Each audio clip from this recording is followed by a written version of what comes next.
Good evening. Welcome to Expat Insights. I'm your host Raju Mandhian. Here at Expat Insights, we take external views of internal successes by foreigners, expats and immigrants who have made Philippines their home and are doing good in the Philippines, either in business or society. Today it is our pleasure to have a German national as our guest.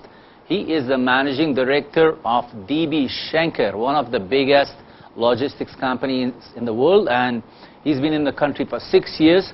Today he's here to share us information and data about what Philippines and Germany are doing together and what is important in the field of logistics. So Mr. Reiner Allgeier, the president of the Philippine-German Chamber of Commerce and Industries too. Welcome to Expat Insights. Thank you very much. Good evening, Raju. So you've been in this country for 6 years, Reiner? That's right. Is that how I pronounce it, Reiner? Reiner. Reiner is the correct way? Yes. Okay.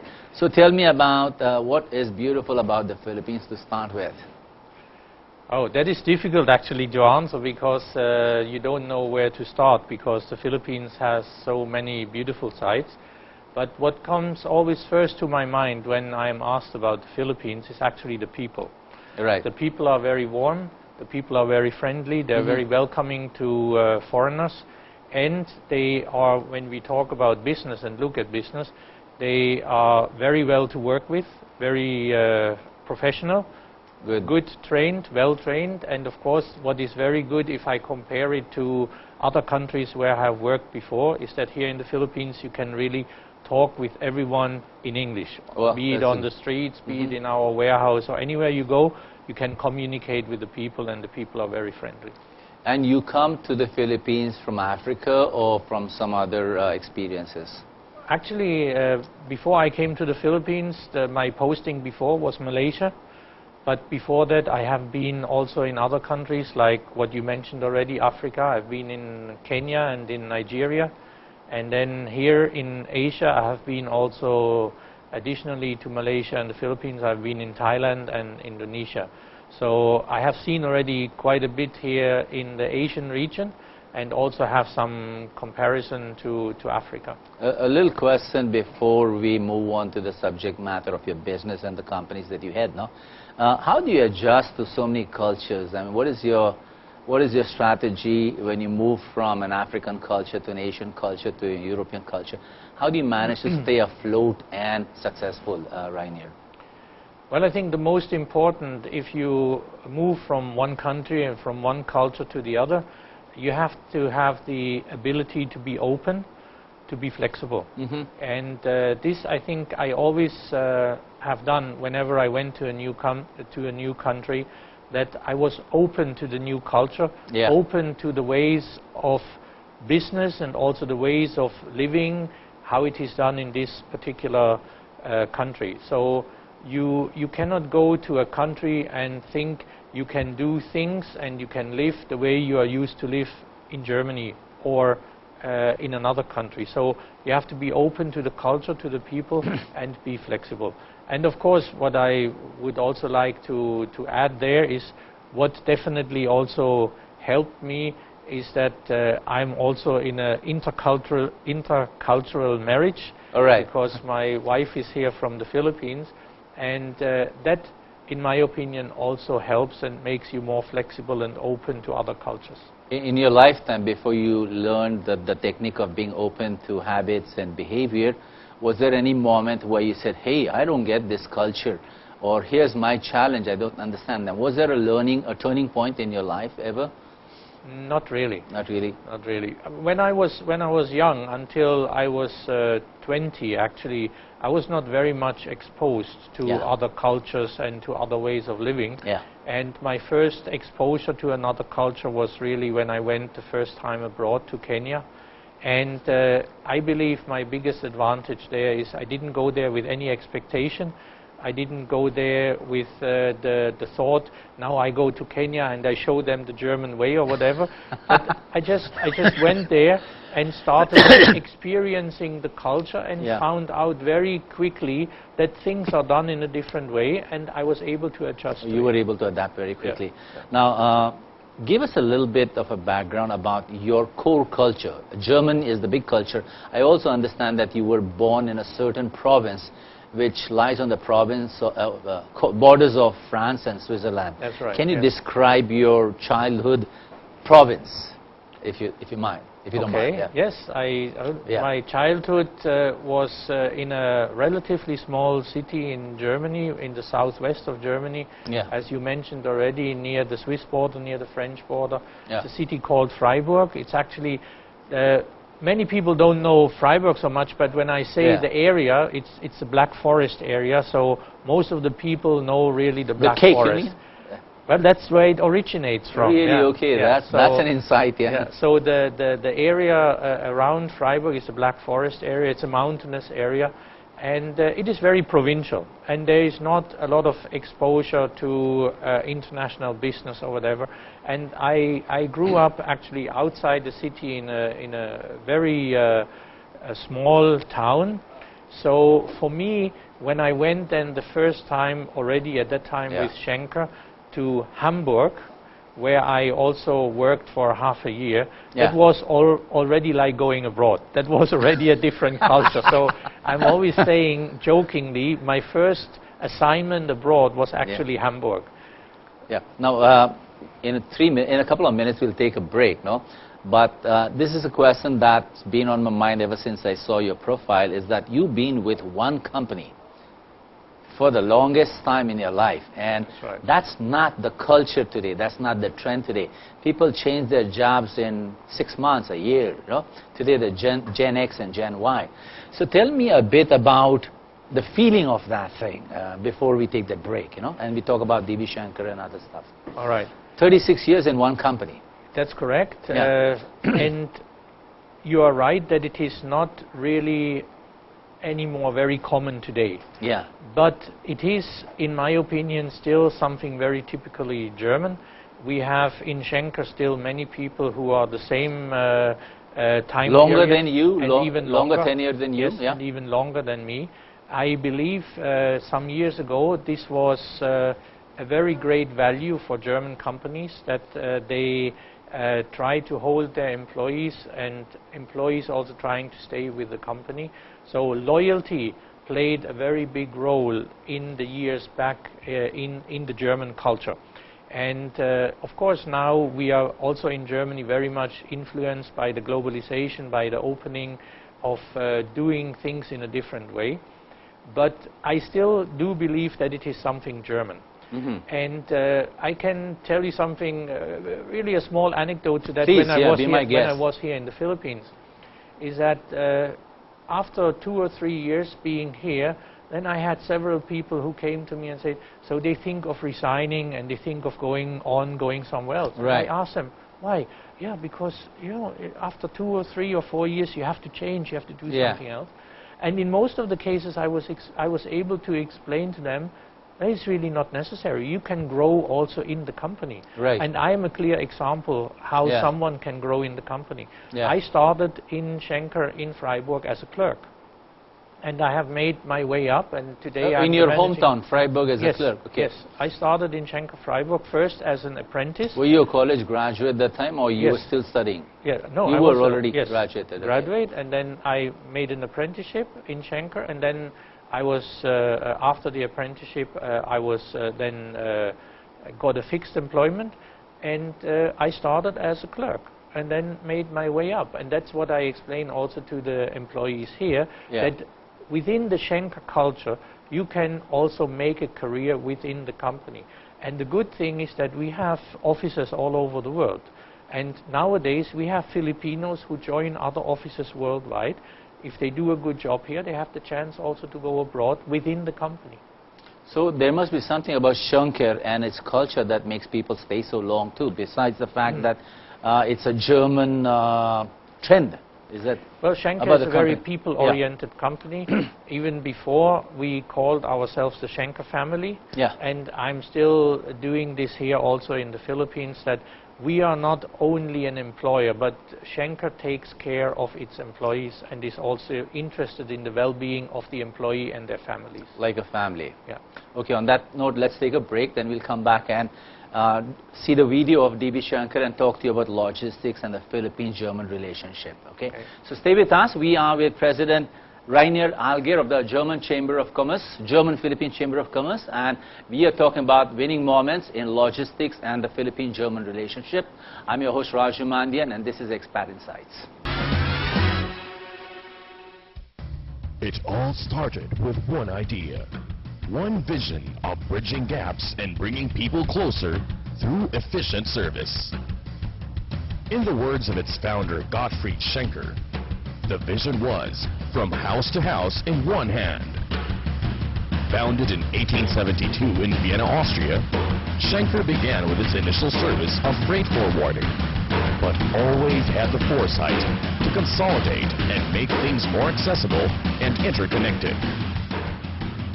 From that one idea, Schenker began growing its foundations in order to fully achieve the ultimate end result of one world through its services. In 1932, Schenker reached the United States, providing a wider scope of services that went beyond railways. It was now on land and sea. As more decades passed, Schenker reached the Asian continent, establishing its Asian footprint in Hong Kong, Singapore, Thailand, and Malaysia in the 60s and 70s. This massive presence in various countries solidified the position of Schenker as a global giant and the top logistics provider in some of the toughest markets in the world, Europe and Asia Pacific. Partners establishing its presence in the Philippines in 1988, Schenker included the country in its network of logistics partners. And in 2007, through the acquisition and merging of Bax Global, CPI and Star Global, Schenker Philippines was born. A synergy and symphony of the elements. One giant step in realizing its vision of being the integrated logistics solutions provider, not just in the Philippines, but in the Asia-Pacific region. Yet the integration of these three companies was far from over, as the next logical step was to house all offices and functions under one roof. This move would further enhance Schenker's services, as it would promote synergies, efficiencies, and teamwork. The evolution of Gottfried Schenker's vision, from house to house in one hand, is then further realized in DB Schenker's strength in providing end-to-end supply chain management through a single point of contact. And today, we celebrate the completion of this vision and the solid partnerships established along the way. Truly, commitment to the vision merits its results, as seen in the synergies and efficiencies of Schenker Philippines today, further enhanced by its strategic collaborations in other parts of the Asia-Pacific region. Schenker is indeed realizing its vision. One force, one goal, one world, one DB Schenker, your integrated logistics solutions provider. There you go. DB Schenker. That seems very impressive, Reiner. So that's why you stayed with the company for 36 years. Because it's a good company. It's a huge company. Can you describe the company in terms of its size? Maybe dollars, maybe number of containers or number of people?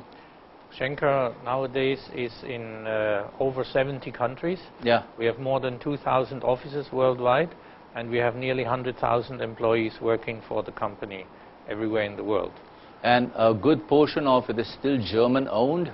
Or well, it's 100% German-owned. Yeah. Our mother company is the German Railway. Yeah. And that's why you have in our logo the DB. DB stands for Deutsche Bahn, which is translated German Railway. Mm. So we belong 100% to the German Railway. And if it's almost a 150 years old company, what do you think is its secret of sustenance over the years? How come it stayed around for so long? What's the power that drives it? Well, the power there, I believe, is the founder, Gottfried Schenker. The vision of the founder. He had really a vision, and he had a clear sight what he wants to do with the company.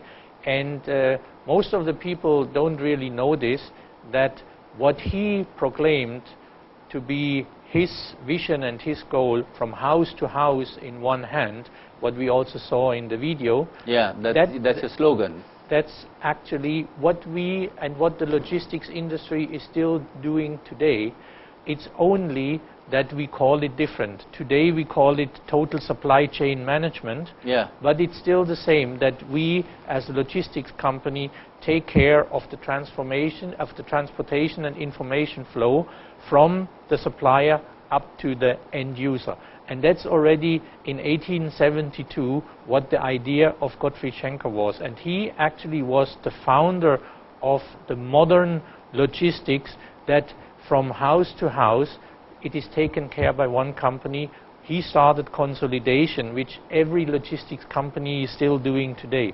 So he was not only the founder of Schenker, but he was actually the founder of supply chain management. The discipline, the school of supply chain management. Right. So can you give us a picture of a package or a container shipment, if you might want to call it, whether it is live or whether it's animate or inanimate, the moment it leaves a certain boundary of a home or a factory, what journey does it go through, and what are the elements of that journey, and what part does Schenker play? Well, actually it already starts before. It starts before a shipment is leaving a factory.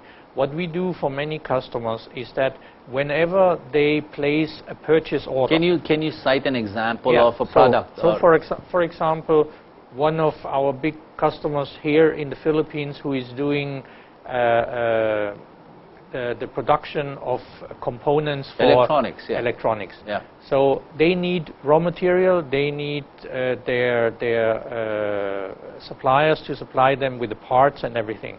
So then it starts already when they place the order to their supplier, let's say in Italy.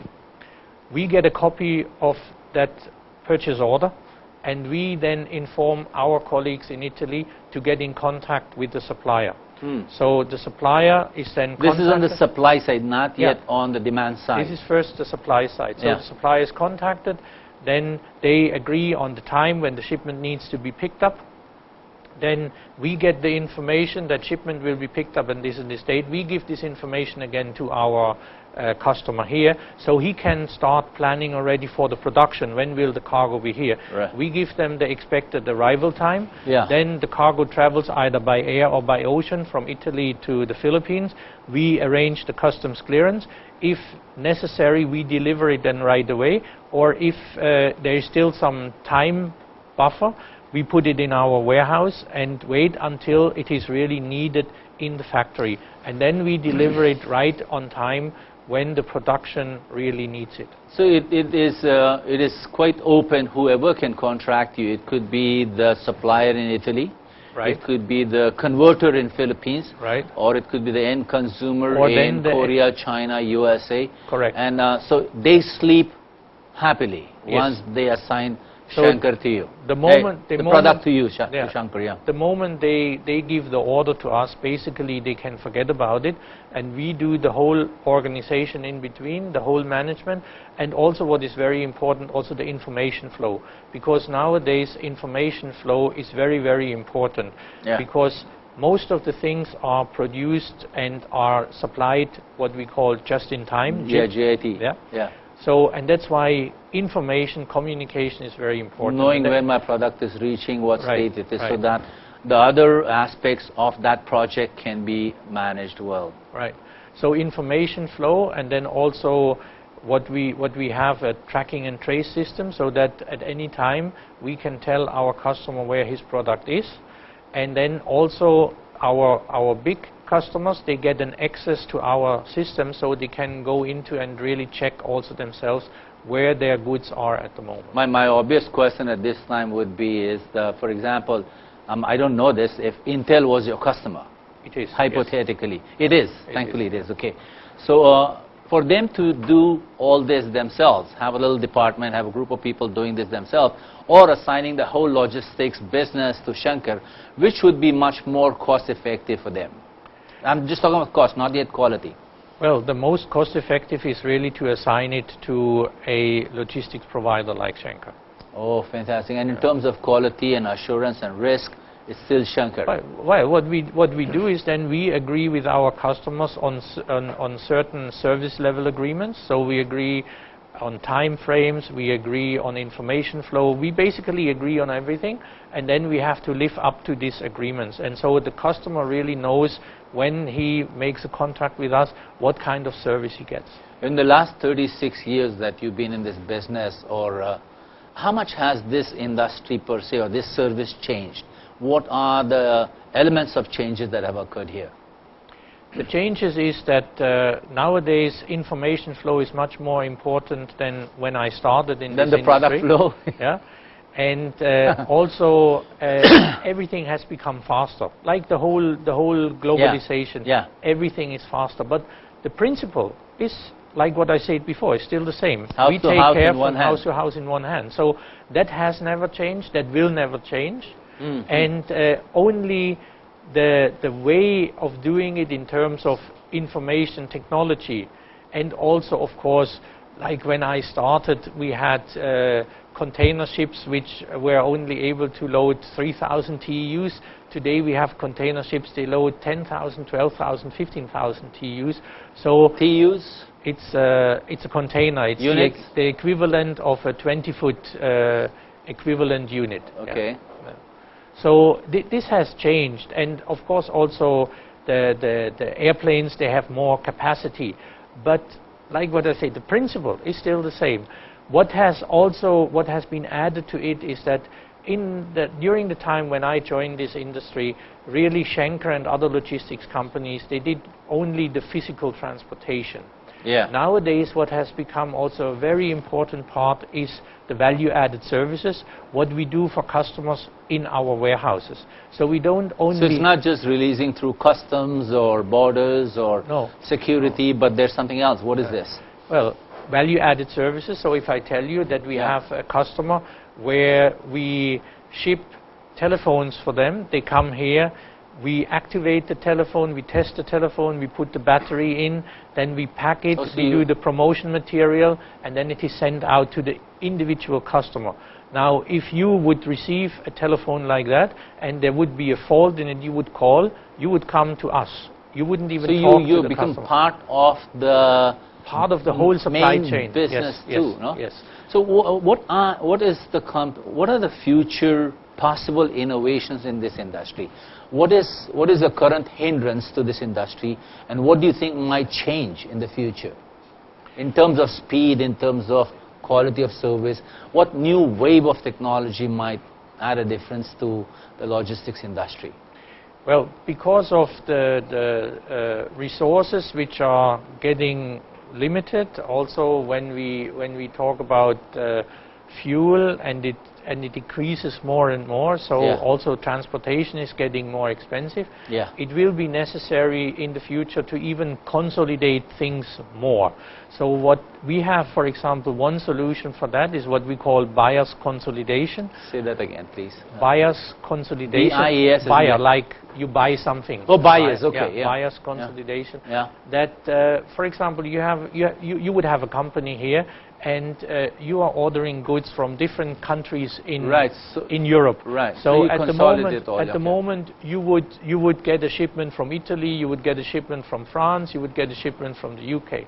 And in future, there will be the necessity to consolidate this more, so that individual shipments will become less and less. And also, I believe that shippers, companies in future will consolidate more their shipments to cut costs, to reduce the carbon footprint on the world. No? So this industry globally, is it coming together to reduce its carbon footprint on the planet? Are you taking any initiatives in that area? Yes, actually this is one area where our mother company, the Deutsche Bahn in Germany, DB, is driving very hard that we reduce our carbon footprint, and the aim is that until 2015 to reduce it by 20%.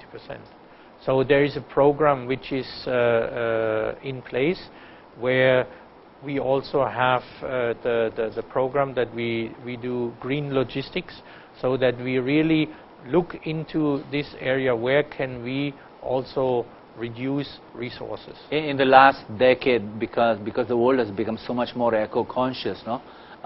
What part has this logistics industry played in What is the percentage of the footprint of the logistics industry, and has it reduced? Well, I cannot tell you the percentage at the moment, but I know that it has reduced over the last years. Like, for example, we also had an initiative for the shipping lines that they are now steaming at a lower speed.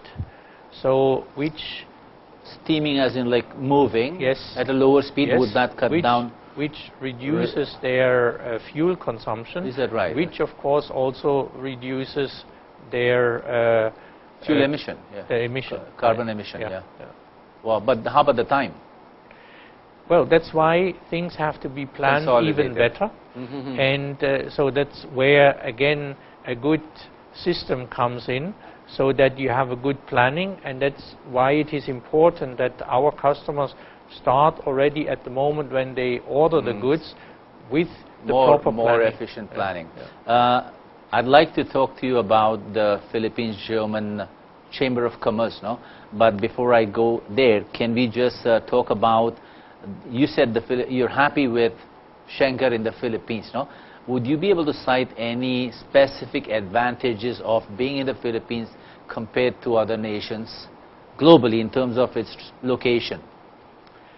Well, the Philippines is, for example, by Schenker not used as a hub where we connect different countries together. That is within the Schenker organization done in Singapore and in Hong Kong.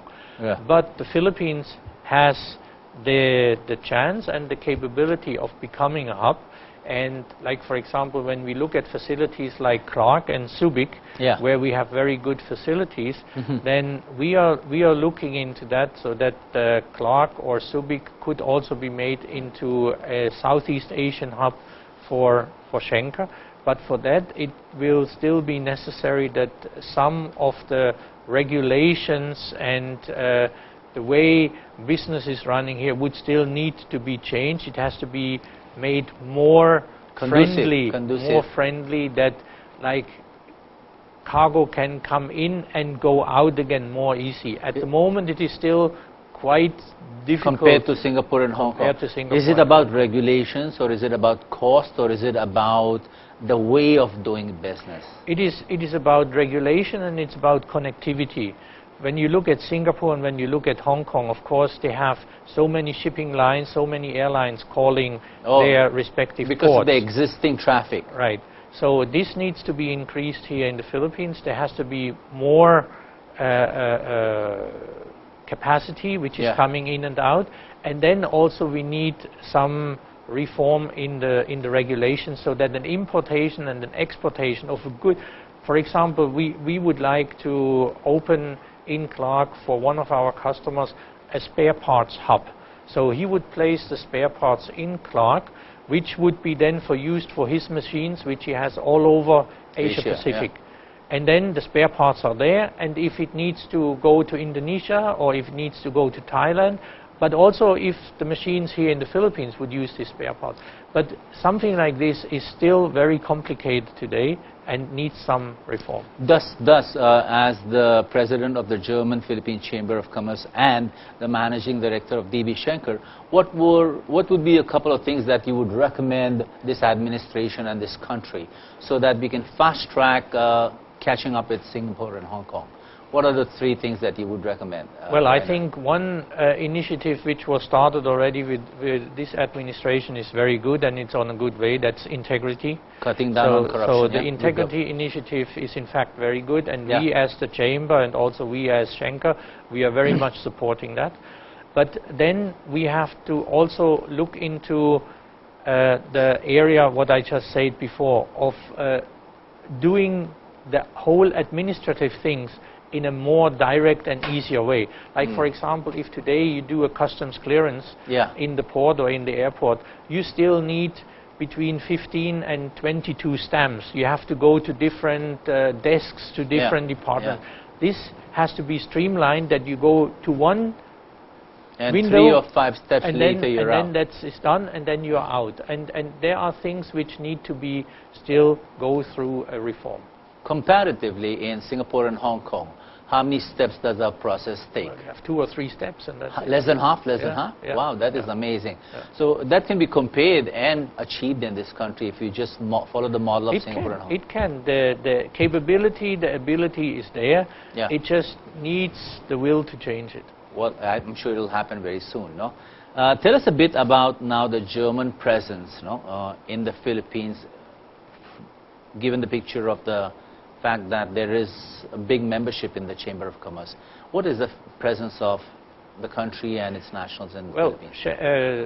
Germany, Besides Shankar, yeah. Germany has been active here in the Philippines over a long period. German companies have come here to the Philippines already in the 1900s.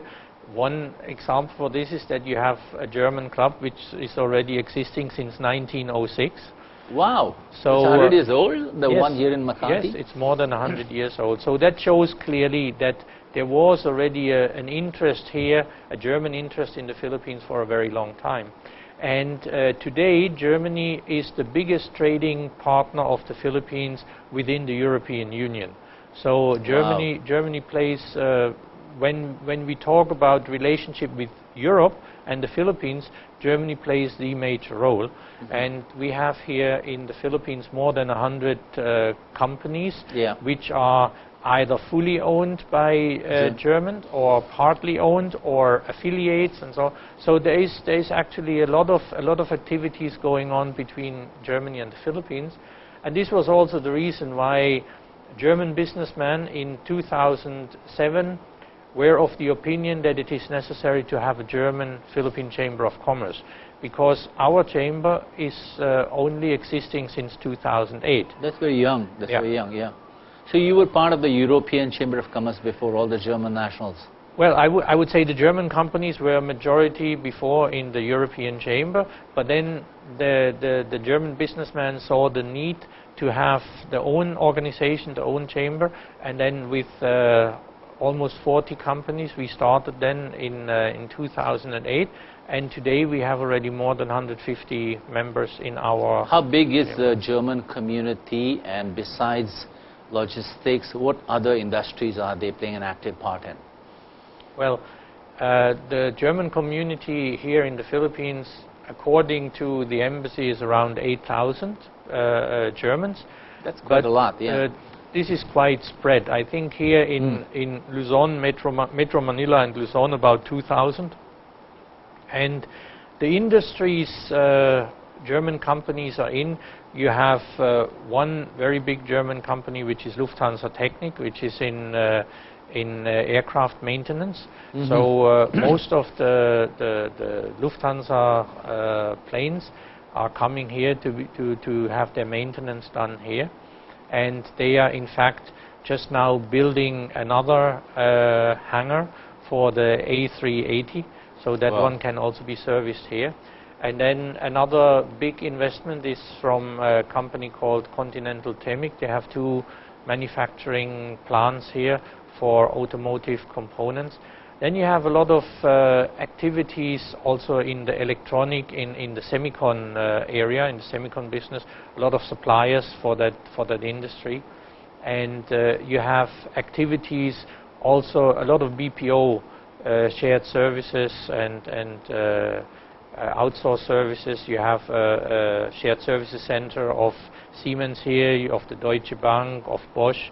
So there, in that industry, shared services and business process outsourcing, German companies are also very active lesser than Europe, lesser than US though, no? Yes. How do the Germans here perceive doing business? I understand that they may be a bit concerned with governance and the fact that things move a bit slowly. Other than that, what are the positive aspects of investing and doing business in the Philippines from a German perspective? The most positive point, which I already have mentioned before, are really the people. People. It's first of all the education and the skills of the people. Secondly, that Filipinos can really learn very fast. And the language plays a major role. So that is really a very, very big advantage for the Philippines. Like when you look in other countries, I have worked in Thailand, I've worked in Indonesia. in Malaysia, it's sometimes very difficult to communicate with the people, and this difficulty that you is don't have a here. huge advantage. That is the really big advantage. Communication. Yeah. So on that note, let's take a little break. Yeah. Then after that, we'll come back and talk to you about CSR activities of DB Schenker and also of the German nationals here, and see what you foresee as the relationships going into the trade and bilateral. So stay with us. We are talking to Reiner Allgeier, the president of the German Chamber of Commerce, German-Philippine Chamber of Commerce, and this is Expat Insights. We'll be back and talk to him about their CSR initiatives in this country.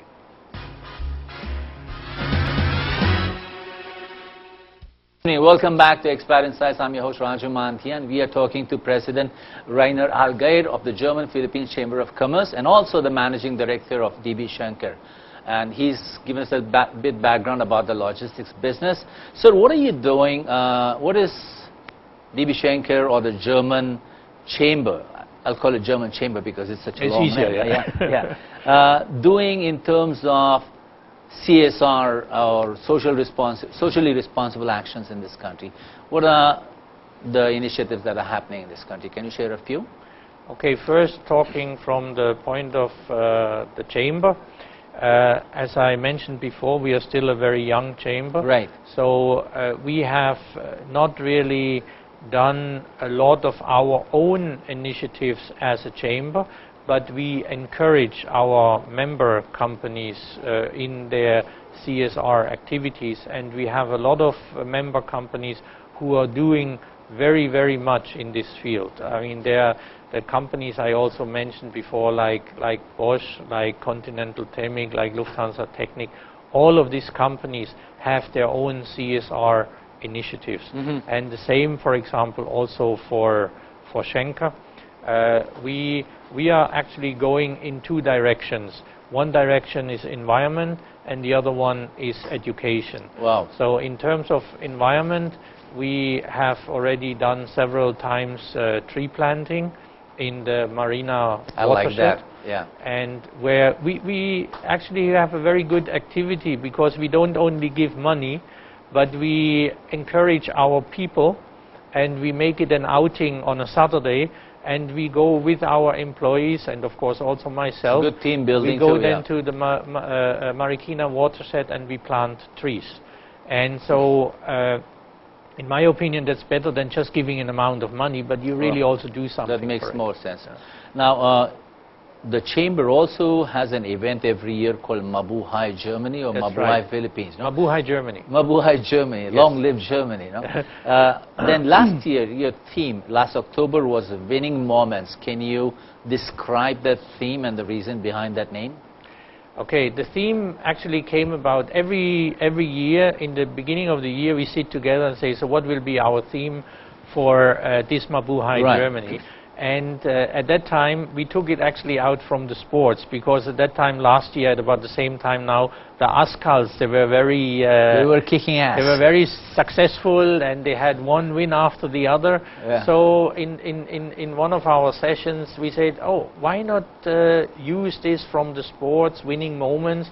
And then when we were talking about winning moments, we said, this is actually not only in sports, but winning moments is everywhere. Winning moments are in business. Winning moments are in social environment and so on. That's good. And that's why we took this as our theme. And then we tried to build our program of Mabuhay Germany last year about this theme, winning moments. And I just would like to just mention 2 or 3 highlights out of that. So we had, for example, we organized together with GIZ, which is the German Development Corporation, we organized a symposium, Green Economy. Yeah. So when you talk about green economy, the winner is nature. So there is a winning moment for nature if you're really concerned about the economy. Then we had brought together 2 cities in Germany, Freiburg, my home city, and Tagig, because as you know, Mabuhay Germany is in Bonifacio High Street, and so we organized that the 2 cities What happens? Is it singing, dancing, beer drinking during this winning Mabuhay? or is it something else? No. Majority first is that German companies, they exhibit their products and their services. So we had last year, we had about 40 exhibitors, and the whole of Bonifacio High Street is actually what I always say in German hands. So you have all the booths there, then we have a big tent. We have activities going on in the tent. So mainly Mabuhay Germany is about business, culture, way of life. So everything we try to bring together, and we try to bring the German way of life closer to the Philippines, so that Filipinos can see better what are Germans doing in business, what are Germans doing culturally, how do Germans eat and drink. So it's more the holistic approach. You must promise me this time that for this time when you do Mabuhay Germany, you should invite expat insights, so we'll come and participate in it and bring the results of the activity here on this show, no? I promise you that. Swear, okay. Now on that note, I want to ask you something about the German nature. There's a couple of questions I need to ask you, no? Is number one, Filipino presence very quickly in Germany. What are they doing? What kind of work do Filipinos do? You have a lot of nurses in Germany, because during the 70s, Germany encouraged Filipino nurses to come to Germany. And I think this is still the main population of Filipinas in Germany are nurses.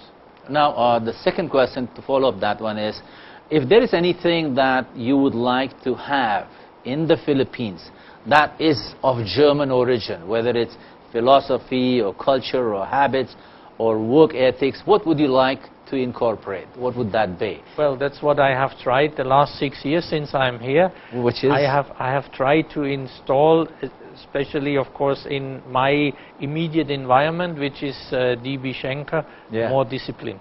More discipline as in like quality control, time management, all of that. And because I believe that is really a strength of Germany. That is a strength of the German and German companies. So when a German or a German company says, this is my quality, you will get it on this time, you can rely on it. And this reliability and this discipline we have also tried to build within Schenker Philippines, and globally. In the beginning, I believe for the people here it was not always easy, but I can see now that the people also see the value of it. Yeah, you're almost at par with the Japanese culture in terms of discipline and time management. No? But here's a concern, no? The feeling is that Germans don't laugh a lot, except when they drink a lot of beer. No? How true is that? Are Germans very serious about work, or other times that they let their hair down and have fun? Well, it is true that Germans are, from their nature, more serious than probably other nationalities. Right. But Germans can also have fun, and they can also laugh, and they can also party. And you can see that during Oktoberfest, for example, that Germans can also have fun. And just the other day, last weekend, I was the first time in Iloilo during the Dinagyan. What is that? Dinagyan? It's a dance? Dinagyan is actually the street festival which they have in Iloilo. Like and it's something similar what we also have in Germany, like during the carnival, during the carnival season, which is coming now in the end of February, beginning of March. So it is, but Germans, yes, when it is work, and then there is no fun. But when it is time to have fun, there can also be there's fun. A lot of black and white, no? Yes. Now, besides the people of Philippines, every expat who comes to this chair, they talk about the nature of the Filipino, which is very nice. Now that's one thing, and the fact that it is fun in the Philippines. No? Is there something in terms of ethics, values, and culture of the Philippines, besides the fun part, that you would like to take to Germany? Take it back home and say, here, something I've learned from the Philippines, and we can use it here. Besides the people. Well, what I have learned. Also during the time of being married to my wife and having a relationship to the Philippines now for 30 years, is really what we Germans can learn is the flexibility and the capability to adapt to different circumstances, to different situations. I think there the Germans are sometimes more in a box. All right. But there we can learn from the Filipino culture. Filipinos can adapt basically, in my opinion, to everything. and to anything. Well, good for you. So it's resilience and yet a certain amount of discipline when it's required. Sir, thank you very much for this interview. It was great having you here on Expat Insights, and I'm happy that Germans do such a lot of good in the Philippines, and hopefully trade and social cultural activities between the two countries will grow. Is there anything that you'd like to say to the German-Philippines audience, if there's something I've forgotten, or you want to state your future legacy for partnership between these two countries? This is your moment at this camera. Well, I believe we have covered basically a lot of areas, and I just want to highlight again that we German companies believe in the Philippines, we believe in the capability of the Filipinos, and that's why we as a chamber, we try to encourage more German companies to come here and to invest in the Philippines. And if the Filipinos continue their way, what they have started, opening themselves, also opening their industries to foreign investment, the Germans will definitely also be part of it, and specifically also when we talk about renewable energy, solar energy, where we see a big area here in the Philippines which can be developed. So we from the Chamber, we see the future of the cooperation between Germany and Philippines very positive, very bright, and I am very, very optimistic that in the future we will see additional investments here in the Philippines. On that note, sir, danke. Danke is the right word. And danke. Danke. Danke schön. Danke schön. Danke schön. So danke schön and Mabuhay Germany. Thank you very much for being on the show. Thank you for inviting me. So thank you for watching Expat Insights. I'm your host Raju Mandhian, and that was our guest President Reiner Allgeier of the German-Philippine Chamber of Commerce. Next week on Expat Insights, we have Dr. Bernie Villegas of the CRC, and he's going to not talk about economics in the future, but he's going to talk about Filipino values and virtues. So stay watching. Good night and Mabuhay.